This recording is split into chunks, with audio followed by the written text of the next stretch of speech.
ಆದಿನಾಥ ಸಮಾರಂಭಾಂ ಶಂಕರಾಚಾರ್ಯ ಮಧ್ಯಮಾಂ ಪರಮಾನಂದನಾಥ ಪರ್ಯಂತಾಂ ಒಂದೇ ಗುರು ಪರಂಪರಾಂ ಗುರುಬ್ರಹ್ಮ ಗುರುರ್ವಿಷ್ಣು ಗುರುದೇವೋ ಮಹೇಶ್ವರಃ ಗುರು ಸಾಕ್ಷಾತ್ ಪರಬ್ರಹ್ಮ ತಸ್ಮೈ ಶ್ರೀ ಗುರವೇ ನಮಃ. ಭಜೆ ಶ್ರೀಚಕ್ರ ಮಧ್ಯಸ್ಥಾಂ ದಕ್ಷಿಣೋತ್ತರಯೋ ಸದಾ ಶ್ಯಾಮಾ ವಾರ್ತಾಳಿ ಸಂಸೇವ್ಯಾಂ ಭವಾನೀಂ ಲಲಿತಾಂಬಿಕಾಂ. ಶ್ರೀ ಗುರುಭ್ಯೋ ನಮಃ. ಶ್ರೀಮಾತ್ರೇ ನಮಃ.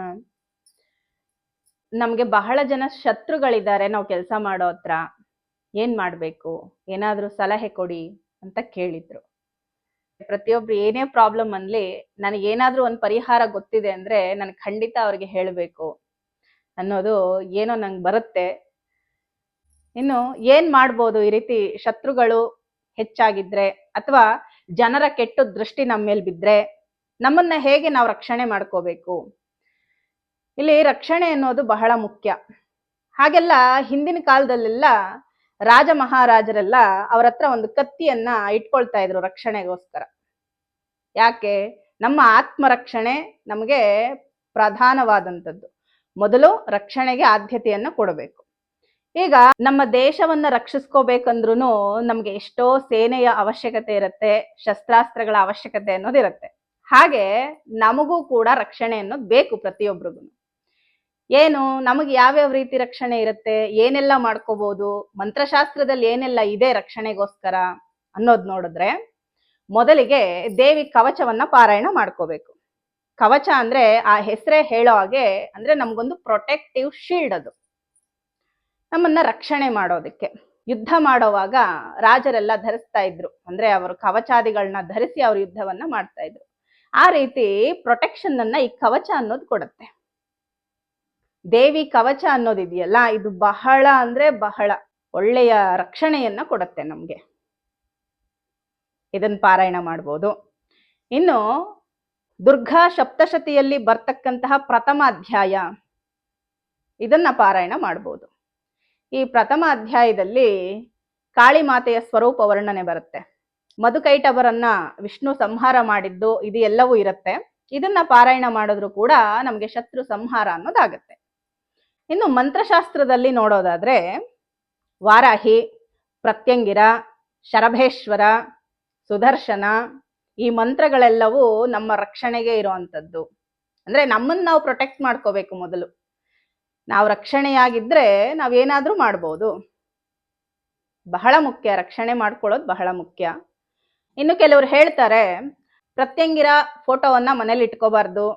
ನನಗೆ ತುಂಬಾ ಜನ ಹೇಳಿದ್ರು ಮನೇಲಿ ಇಟ್ಕೋಬೋದಾ ಇಟ್ಕೋಬಾರ್ದಾ, ಪೂಜೆ ಮಾಡ್ಬೋದಾ ಮಾಡಬಾರ್ದಾ, ಯಾಕಂದ್ರೆ ನಾವು ಗೃಹಸ್ಥರು, ಆಮೇಲೆ ಇದು ಉಗ್ರ ದೇವತೆ ಬೇರೆ, ನಾವು ಇಟ್ಕೋಬಾರ್ದೇನೋ ಅಂತ ಬಹಳಷ್ಟು ಜನಕ್ಕೆ ಅನುಮಾನ ಇದೆ. ಇದು ಪರಮೇಶ್ವರಿ ಒಬ್ಳೆ.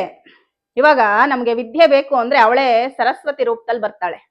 ನಮ್ಗೆ ಧನಕನಕಾದಿ ವಸ್ತು ವಾಹನಗಳನ್ನ ನಮಗ್ ಕೊಡ್ಬೇಕಂದ್ರೆ ಮಹಾಲಕ್ಷ್ಮಿ ರೂಪದಲ್ಲಿ ಬರ್ತಾಳೆ. ಹಾಗೆ ನಮ್ಮನ್ನ ರಕ್ಷಣೆ ಮಾಡೋದಿಕ್ಕೆ, ದುಷ್ಟ ಶಿಕ್ಷಣೆಯನ್ನ ಮಾಡಿ ಶಿಷ್ಟ ರಕ್ಷಣೆಯನ್ನ ಮಾಡೋದಿಕ್ಕೆ. ಶತ್ರುಗಳು ಅಂದ್ರೆ ನಮ್ಮ ಅಂತಃಶತ್ರು, ಬಾಹ್ಯ ಶತ್ರುಗಳು ಎಲ್ಲರನ್ನೂ ಅಮ್ಮ ನಿರ್ಮೂಲನೆ ಮಾಡೋ ಅಂಥವಳು. ಅವಳು ಪರಮಂತ್ರ ಭಕ್ಷಿಣಿ. ಅವಳು ಯಾರಿದ್ದಾಳೆ ಪ್ರತ್ಯಂಗಿರ, ಪ್ರತಿಯೊಬ್ರು ಪೂಜೆ ಮಾಡ್ಬೋದು. ಇವಾಗ ನೀವ್ ಯಾರ ಹತ್ರನಾದ್ರೂ ಹೋಗಿ ಕೇಳಿ, ನಮ್ಗೆ ಈ ತರ ದೃಷ್ಟಿ ಆಗಿದೆ, ಈ ತರ ಒಂದು ಜನಗಳಿಂದ ನಮಗ್ ತೊಂದರೆ ಆಗಿದೆ, ಯಾರೋ ನಮ್ಗೆ ವಾಮಾಚಾರ ಪ್ರಯೋಗವನ್ನ ಮಾಡಿದ್ದಾರೆ, ಅಭಿಚಾರಿಕ ಪ್ರಯೋಗಗಳನ್ನ ಮಾಡಿದ್ದಾರೆ ಅಂತ ಅಂದಾಗ ಹೇಳೋದೇ ಮೊದಲು ನೀವು ಪ್ರತ್ಯಂಗಿರ ಹೋಮ ಮಾಡಿಸಿ ಅಂತ ಹೇಳ್ತಾರೆ. ಅಂದ್ರೆ ಅವ್ರು ಯಾರೋ ಮಾಡಿದ್ರೆ ನಾವು ಮಾಡಿಸ್ಕೋಬೇಕು. ನಾವೇ ಮನೇಲಿ ಪ್ರತ್ಯಂಗಿರ ಫೋಟೋ ಇಟ್ಟು ಪೂಜೆ ಮಾಡೋ ಹಾಗಿಲ್ವಾ? ಯಾಕೆ ಮಾಡಬಾರ್ದು? ಪ್ರತಿಯೊಬ್ರು ಪೂಜೆ ಮಾಡ್ಬೋದು. ಪ್ರತ್ಯಂಗಿರ ಫೋಟೋ ತಗೊಂಡ್ ಬಂದು ನಾನು ಹೇಳೋ ವಿಧಾನದಲ್ಲಿ ಪೂಜೆ ಮಾಡಿ. ನಿಮ್ಮ ಶತ್ರುಗಳು ಸಂಹಾರ ಅಂದ್ರೆ ಇಲ್ಲಿ ಅರ್ಥ ಮಾಡ್ಕೋಬೇಕು, ಅವರು ಸಾಯೋ ಅಂತದ್ದಲ್ಲ. ಅವರಲ್ಲಿರ್ತಕ್ಕಂತಹ ದುರ್ಗುಣ, ಆ ದುಷ್ಟ ಬುದ್ಧಿ ಅನ್ನೋದು ನಿಮಗೆ ಕೆಡಕು ಮಾಡಬೇಕು ಅಂತ ಏನ್ ಅನ್ಕೊಂಡಿರ್ತಾರೋ ಅದು ಸಾಯುತ್ತೆ. ಪ್ರತ್ಯಂಗಿರ ಫೋಟೋ ತಗೊಂಡ್ ಬನ್ನಿ. ದಿನನಿತ್ಯ ನೀವು ಅಮ್ಮನವ್ರಿಗೆ ಷೋಡಶೋಪಚಾರ ಇಲ್ಲ ಅಂದ್ರೂ ಪರವಾಗಿಲ್ಲ, ಗಂಧ, ಪುಷ್ಪ, ಧೂಪ, ದೀಪ, ನೈವೇದ್ಯ ಇವನೇ ಪಂಚೋಪಚಾರ ಅಂತ ಹೇಳ್ತಾರೆ. ಈ ಪಂಚೋಪಚಾರ ಪೂಜೆಯನ್ನ ಮಾಡಿ ಅಮ್ಮನವರಿಗೆ ಅಷ್ಟೋತ್ತರ ಬರುತ್ತೆ. ಎಷ್ಟು ಪವರ್ಫುಲ್ ಅಂದ್ರೆ ಪ್ರತ್ಯಂಗಿರ ಅಷ್ಟೋತ್ತರ ದಿನಕ್ಕೆ ಒಂದ್ಸತಿ ಹೇಳ್ಕೊಳ್ಳಿ. ನೀವು ಸಾಯಂಕಾಲ ಆದ್ರೂ ಹೇಳ್ಕೋಬಹುದು, ಬೆಳಿಗ್ಗೆ ಆದ್ರೂ ಹೇಳ್ಕೋಬಹುದು. ಅದು ಗೂಗಲಲ್ಲಿ ಸಿಗುತ್ತೆ. ಪ್ರತ್ಯಂಗಿರ ಅಷ್ಟೋತ್ತರ ಶತನಾಮಾವಳಿ ಇನ್ ಕನ್ನಡ ಅಂತ ಹೊಡೆದ್ರೆ ನಿಮಗೆ ಗೂಗಲಲ್ಲಿ ಸಿಗುತ್ತೆ, ಸರ್ಚ್ ಮಾಡಿ. ಇಲ್ಲ ಯಾವ್ದಾದ್ರು ಒಂದು ಬುಕ್ ತಗೊಂಡು ಬನ್ನಿ. ಅಷ್ಟೋತ್ತರದಿಂದ ಪೂಜೆಯನ್ನ ಮಾಡಿ ಅಮ್ಮನವ್ರಿಗೆ. ನೀವು ಪೂಜೆ ಮಾಡಿಲ್ಲ ಅಂದ್ರೂ ಅಷ್ಟೋತ್ತರವನ್ನ ಹೇಳ್ಕೊಂಡು ಆಮೇಲೆ ಅಮ್ಮನವರ ಗಾಯತ್ರಿ ಮಂತ್ರ ಬರುತ್ತೆ. ಓಂ ಅಪರಾಜಿತಾಯೈ ವಿದ್ಮಹೇ ಪ್ರತ್ಯಂಗಿರಾಯೈ ಧೀಮಹೇ ತನ್ನೋ ಉಗ್ರ ಪ್ರಚೋದಯಾತ್. ಈ ಪ್ರತ್ಯಂಗಿರ ಗಾಯತ್ರಿಯನ್ನ ನಿಮಗೆ ಎಷ್ಟು ಬಾರಿಯಾದರೂ ಸಮಯ ಇರುತ್ತೋ ಅಷ್ಟು ಬಾರಿ ನೀವು ಹೇಳ್ಕೊಳ್ಳಿ. ಅಂದ್ರೆ 108 ಸಾರಿ ಹೇಳ್ಕೊಳ್ಳಿ. ಏನು ತಪ್ಪಿಲ್ಲ. ಏನು ಉಪದೇಶ ಬೇಕಾ ಇದಕ್ಕೆ? ಇದೆಲ್ಲ ಡೌಟ್ಸೇ ಇಟ್ಕೋಬೇಡಿ, ಮಾಡಿ, ಏನೂ ಆಗಲ್ಲ. ಪರಮೇಶ್ವರಿ ಯಾರನ್ನೂ ಇಲ್ಲಿ ಸಂಹಾರ ಮಾಡ್ಬಿಡಲ್ಲ, ಭಯನೇ ಬೇಡ. ಅವಳಷ್ಟು ಕರುಣಾಳು, ಅಂದ್ರೆ ಅವಳು ಕರುಣಾ ಸಮುದ್ರ ಪ್ರತ್ಯಂಗಿರ.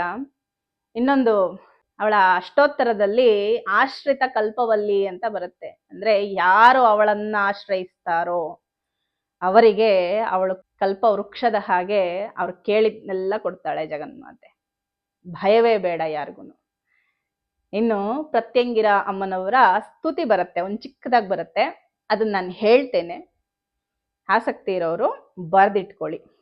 ನಮಃ ಪ್ರತ್ಯಂಗಿರೇ ದೇವಿ ಪ್ರತಿಕೂಲ ವಿಘಾತಿನಿ, ನಮಃ ಸರ್ವಗತೆ ಶಾಂತೆ ಪರಚಕ್ರ ವಿಮರ್ಧಿನಿ, ನಮಃ ಸರ್ವಪ್ರದೇ ಸೌಮ್ಯೆ ಪರಬಂಧ ವಿಧಾರಿಣಿ, ನಮೋ ಜಗತ್ರಯಾಧಾರೆ ಪರಮಂತ್ರ ವಿದಾರಿಣಿ, ನಮಸ್ತೆ ಚಂಡಿಕೆ ಚಂಡಿ ಮಹಾಮಹಿಷಘಾತಿನಿ, ನಮೋ ಬ್ರಹ್ಮಾಣಿ ದೇವೇಶಿ ರಕ್ತ ಬೀಜನಿ ಪಾತಿನಿ, ನಮಃ ಕುಮಾರಿ ವೈಕುಂಠಿ ದುಷ್ಟ ದರ್ಪ ನಿಷೂದಿನಿ, ನಮೋ ವಾರಾಹಿ ಚೇಂದ್ರಾಣಿ ಪರೇ ನಿರ್ವಾಣದಾಯಿನಿ, ನಮಸ್ತೆ ದೇವಿ ಚಾಮುಂಡೆ ಚಂಡ ಮುಂಡ ವಿದಾರಿಣಿ, ನಮೋ ಮಾತರ್ಮಹಾಲಕ್ಷ್ಮಿ ಸಂಸಾರಾರ್ಣವತಾರಿಣಿ, ನಿಕುಂಭ ದೈತ್ಯ ಸಂಹಾರಿ ಕಾಲಾಂತಿಕೆ ನಮೋಸ್ತುತೆ.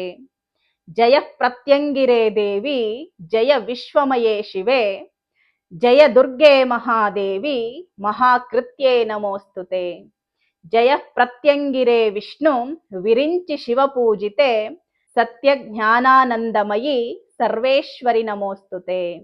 ಬ್ರಹ್ಮಾಂಡಾನಾಂ ಅಶೇಷಾಣಾಂ ಶರಣ್ಯೇ ಜಗದಂಬಿಕೆ, ಅಶೇಷ ಜಗದಾರಾಧ್ಯೆ ನಮಃ ಪ್ರತ್ಯಂಗಿರೇ ಸ್ತುತೆ. ಚಿಕ್ಕ ಸ್ತುತಿ ಇದು ಅಮ್ಮನವ್ರದ್ದು, ಇದನ್ನ ಹೇಳ್ಕೊಳ್ಳಿ. ಇನ್ನು ಗಾಯತ್ರಿ ಮಂತ್ರವನ್ನ ಜಪ ಮಾಡ್ಕೊಳ್ಳಿ. ಇನ್ನೂ ಧೈರ್ಯ ಇದೆ ನಾನು ಮಾಡ್ತೀನಿ ಅನ್ನೋರು ಮೂಲ ಮಂತ್ರನೇ ಜಪ ಮಾಡಿ, ಏನೂ ಆಗೋದಿಲ್ಲ. ಇವಾಗ ಯಾರೋ ಎಷ್ಟು ಮೋಸ ಮಾಡ್ತಾರೆ ಅಂದ್ರೆ, ನಾವು ನಿಮ್ ಹೆಸರಲ್ಲಿ ಪ್ರತ್ಯಂಗಿರ ಪೂಜೆ ಮಾಡ್ತೀವಿ, ನಿಮ್ ಗೋತ್ರ ನಾಮಗಳನ್ನ ಕೊಡಿ, ಇಷ್ಟು ದುಡ್ಡನ್ನ ಕಟ್ಟಿ ಅಂತ ಕಟ್ಟಿಸ್ಕೊಳ್ತಾರೆ. ಈ ತರ ಎಲ್ಲ ಕೊಟ್ಟಿ ಕಳ್ಕೊಳ್ಳೋದಕ್ಕಿಂತಲೂ ಪ್ರತಿಯೊಬ್ಬರಿಗೂ ಹಣ ಸಂಪಾದನೆ ಮಾಡೋದು ಅಂದ್ರೆ ಕಷ್ಟ ಇರುತ್ತೆ. ಹಾಗಾಗಿ ಅಷ್ಟು ಕಷ್ಟಪಟ್ಟು ಧನಾರ್ಜನೆಯನ್ನ ಮಾಡಿ ಅದನ್ನ ಯಾಕೆ ಈ ರೀತಿ ಕಳ್ಕೊಳ್ತೀರಾ? ಹಾಗೆ ಮಾಡಬೇಡಿ. ನೀವೇ ಮನೆಯಲ್ಲಿ ಈ ರೀತಿ ಸರಳವಾಗಿ ಪೂಜೆ ಮಾಡ್ಕೊಳ್ಳಿ, ತುಂಬಾ ಒಳ್ಳೆ ಫಲ ಸಿಗುತ್ತೆ. ಇನ್ನು ಯಾರಿಗೆಲ್ಲ ಆಸಕ್ತಿ ಇರುತ್ತೋ ಅವ್ರಿಗೆ ನಾನು ಈ ಮೂಲ ಮಂತ್ರನೂ ಹೇಳ್ತೀನಿ, ಜಪ ಮಾಡಿ. ಮೊದಲು ಧ್ಯಾನ ಶ್ಲೋಕ. ಸಹಸ್ರವದನಾಂ ದೇವೀಂ ಶತಬಾಹುಂ ತ್ರಿಲೋಚನಾಂ ರಕ್ತಮಾಲ್ಯಾಂಬರಧರಾಂ ಸರ್ವಾಭರಣ ಭೂಷಿತಾಂ ಶಕ್ತಿಂ ಪ್ರತ್ಯಂಗಿರಾಂ ಧ್ಯಾಯೇತ್ ಸರ್ವ ಕಾಮಾರ್ಥ ಸಿದ್ಧಯೇ, ನಮಃ ಪ್ರತ್ಯಂಗಿರಾಂ ದೇವೀಂ ಪ್ರತಿಕೂಲಂ ನಿವಾರಿಣೀಂ, ಪ್ರತ್ಯಂಗಿರಾಂ ಶಾಪಹರಾಂ ಭೂತ ಪ್ರೇತ ವಿನಾಶಿನೀಂ, ಚಿಂತಯೇತ್ ಉಗ್ರಕೃತ್ಯಾಂ ತಾಂ ಪರಮೈಶ್ವರ್ಯದಾಯಿನಿ. ಇದು ಪ್ರತ್ಯಂಗಿರ ಅಮ್ಮನವರ ಧ್ಯಾನ ಶ್ಲೋಕ. ಧ್ಯಾನ ಶ್ಲೋಕ ಅಂದ್ರೆ ನಾವು ಯಾವ ರೀತಿ ಅಮ್ಮನವರನ್ನ ಧ್ಯಾನ ಮಾಡ್ಬೇಕು. ಈಗ ಒಂದ್ ಮಂತ್ರ ಜಪ ಮಾಡ್ತಾ ಇರ್ತೀವಿ, ಅಮ್ಮ ನಮಗೆ ಪ್ರತ್ಯಕ್ಷ ಆಗ್ಬೇಕು, ಯಾವ ರೀತಿ ಪ್ರತ್ಯಕ್ಷ ಆಗ್ಬೇಕು ಅನ್ನೋದು ಈ ಧ್ಯಾನ ಶ್ಲೋಕ. ಇದ್ರಲ್ಲಿ ನಾವೇನೇನೆಲ್ಲ ಹೇಗೆಲ್ಲ ಇದ್ದಾಳೆ ಪರಮೇಶ್ವರಿ ಅನ್ನೋದನ್ನ ನಾವ್ ಹೇಳಿರ್ತೀವಿ. ನಮಗೆ ಅಮ್ಮನವರ ಸಾಕ್ಷಾತ್ಕಾರವಾದ್ರೆ ಇದೇ ರೂಪದಲ್ಲಿ ಆಗುತ್ತೆ. ಅದಕ್ಕೆ ಧ್ಯಾನ ಶ್ಲೋಕ ಬಹಳ ಮುಖ್ಯ. ಈ ಧ್ಯಾನ ಶ್ಲೋಕವನ್ನ ಹೇಳ್ಕೊಂಡು ಈ ಮಂತ್ರವನ್ನ ಜಪ ಮಾಡಿ. ಹ್ರೈಂ ಕ್ಷಂ ಪ್ರತ್ಯಂಗಿರಾಯೈ ನಮಃ. ಇಷ್ಟೇ, ಚಿಕ್ಕದಾಗಿರುತ್ತೆ, ಬಟ್ ನಿಮ್ಗೆ ಅಷ್ಟು ಪವರ್ಫುಲ್ ಆಗಿ ಕೆಲಸನೂ ಮಾಡುತ್ತೆ. ಆದ್ರೆ ಹೆಚ್ಚಾಗಿ ನೀವು ಜಪ ಮಾಡ್ಬೇಕಷ್ಟೆ. ಹೀಗೆ ಯಾರೆಲ್ಲ ಶತ್ರುಗಳಿದ್ದಾರೆ, ನಮಗೆ ತುಂಬಾ ಕೆಡಕನ್ನ ಮಾಡೋರಿದ್ದಾರೆ ಅಂತಿರೋ ಅವರೆಲ್ಲ ಇದನ್ನು ಉಪಯೋಗ ಮಾಡ್ಕೊಳ್ಳಿ. ಪರಮೇಶ್ವರಿಯನ್ನ ರಕ್ಷಣೆಗೆ ಅಂತ ಪರಮೇಶ್ವರಿಯನ್ನ ಆರಾಧನೆ ಮಾಡಿ. ಒಬ್ಬ ಸಾಧಕನಿಗೆ ಪ್ರತ್ಯಂಗಿರ ಅಂದ್ರೆ ಒಂದು ಕತ್ತಿ ತರ ಅವ್ರ ಜೊತೆ ಇರುತ್ತೆ ಯಾವಾಗ್ಲೂ. ಆ ಕತ್ತಿಯಲ್ಲಿ ನಾವೇನ್ ಬೇಕಾದ್ರೂ ಮಾಡ್ಬೋದು. ಹಾಗಾಗಿ ಒಳ್ಳೇದನ್ನೇ ಮಾಡಬೇಕು. ಯಾರೆಲ್ಲ ಪ್ರತ್ಯಂಗಿರ ಪೂಜೆ ಮಾಡಕ್ಕೆ ಬಯಸ್ತೀರೋ ಅವರೆಲ್ಲ ದಯವಿಟ್ಟು ಯಾರಿಗೂ ಕೆಡಕನ್ನ ಬಯಸಬಾರ್ದು, ಯಾರಿಗೋ ಕೆಟ್ಟದ್ದಾಗ್ಲಿ ಅಂತ ಮಾಡಬಾರ್ದು. ನಮ್ಮ ರಕ್ಷಣೆಗೆ ಮಮ ಆತ್ಮ ಸಂರಕ್ಷಣಾರ್ಥಂ ಅಂತ ಹೇಳ್ಕೊಂಡು ನಮ್ಮ ರಕ್ಷಣೆಗೆ ಮಾತ್ರ ಮಾಡಬೇಕು. ಯಾಕಂದ್ರೆ ನಾವು ಬೇರೆಯವ್ರಿಗೆ ಒಂದು ಕೆಟ್ಟದ್ದನ್ನು ಬಯಸ್ತೋ ಅಂದ್ರೆ ಅದ್ರ ಡಬ್ಬಲ್ ನಮ್ಗಾಗತ್ತೆ. ಬಯಸ್ಬಾರ್ದು ಆ ಥರ. ನಿಮ್ಮ ರಕ್ಷಣೆಗೆ ನೀವು ಮಾಡ್ಕೊಳ್ಳಿ, ಒಳ್ಳೇದಾಗ್ಲಿ. ಪ್ರತ್ಯಂಗಿರ ಪೂಜೆ ಎಲ್ಲರೂ ಮಾಡ್ಬೋದು, ಅನುಮಾನ ಇಟ್ಕೋಬೇಡಿ. ಅಂದ್ರೆ ಎಲ್ಲರೂ ಮನೇಲಿ ಮಾಡ್ಬೋದಾ ಅಂತ ಹೇಳಿ ಪ್ರತ್ಯಂಗಿರ ಹೆಸರಲ್ಲಿ ತುಂಬಾ ಬಿಸ್ನೆಸ್ಗಳು ಮಾಡ್ತಾ ಇದ್ದಾರೆ ಈಗ ಆಲ್ರೆಡಿ. ಹಂಗಾಗಿ ಮನೇಲೂ ಮಾಡಿ, ಏನೂ ಆಗೋದಿಲ್ಲ. ಹೀಗೆ ಪ್ರತಿಯೊಬ್ಬರು ಪ್ರತ್ಯಂಗಿರ ದೇವಿಯನ್ನ ಆರಾಧನೆ ಮಾಡಿ ಅವಳ ಅನುಗ್ರಹವನ್ನ, ಅವಳ ರಕ್ಷಣೆಯಲ್ಲಿ ನೀವಿರಿ ಸದಾಕಾಲ. ಎಲ್ಲರನ್ನೂ ಪರಮೇಶ್ವರಿ ರಕ್ಷಣೆ ಮಾಡೋದಕ್ಕೆ ಅಂತಾನೆ ಅವಳ ಅವತಾರ ತಗೊಂಡಿರೋ ಅಂಥದ್ದು. ಏನೂ ತಪ್ಪಾಗೋದಿಲ್ಲ, ಮಾಡಿ. ಎಲ್ಲರಿಗೂ ಪ್ರತ್ಯಂಗಿರ ಅಮ್ಮನ ರಕ್ಷಣೆ ಸಿಗಲಿ ಅನ್ನೋದಷ್ಟೇ ನನ್ನ ಬಯಕೆ. ಆದ್ರಿಂದ ಹೇಳಿದ್ದೇನೆ. ಇದನ್ನ ಪಾಸಿಟಿವ್ ಆಗಿ ತಗೊಳ್ಳಿ. ಯಾರಿಗೆಲ್ಲ ಉಪಯೋಗ ಆಗುತ್ತೋ ಉಪಯೋಗ ಮಾಡ್ಕೊಳ್ಳಿ. ಏನಾದರೂ ಸಂದೇಹಗಳಿದ್ರೆ ಕಮೆಂಟಲ್ಲಿ ತಿಳಿಸಿ, ನಾನು ಖಂಡಿತ ಹೇಳ್ತೀನಿ.